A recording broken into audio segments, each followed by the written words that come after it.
So I'd say 9 times out of 10, I'm good at suspending my disbelief and just going with the flow of a film.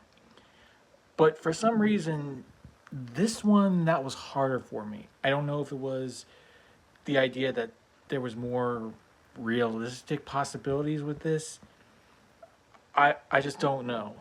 But whatever the case, there was a lot of times where I'm just like, I don't believe that. I can't believe that they actually did that.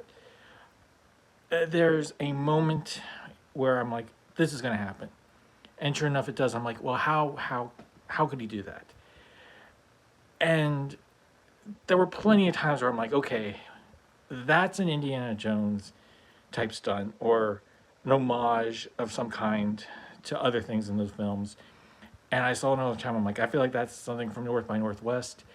And I'm sure they were. No idea is fully original, really, when you think about it. And again, normally that doesn't bother me, but for some reason, that's all I was thinking through the first part of the movie. And then other things would happen, and I'm like, why are you doing this? That doesn't make sense. And I kind of realized, or at least I felt like everything was to get to one specific part in the story, in the movie, with him on a train and everything that happens there. And that part I will say was a lot of fun. I was laughing. I saw myself go, like I felt that a couple times. And it was just a lot of fun. That whole sequence I thought was really good. But everything leading up to it, yes, it was fun, but it was like, could we have gotten there a different way? I don't know.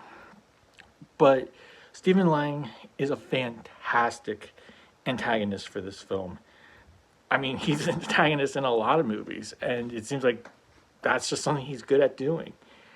I do really like the fact that they have an interesting reason for him to visit his home again and for everything to occur with the MacGuffin, which I love that I remembered what that was, being the house itself and just everything that happens there. So it is definitely, like I said, interesting. The story they wanted to tell, the things they went to, the different ways that he killed people, the different ways he got out of situations, just the whole story in general. And yes, I'll admit there were times where I did feel a little emotional based on the guy's, past and his story and things he was dealing with. So overall, if you like the first movie, you probably will like this one. But for me, I'm like, it's okay. It's quick, that's for sure.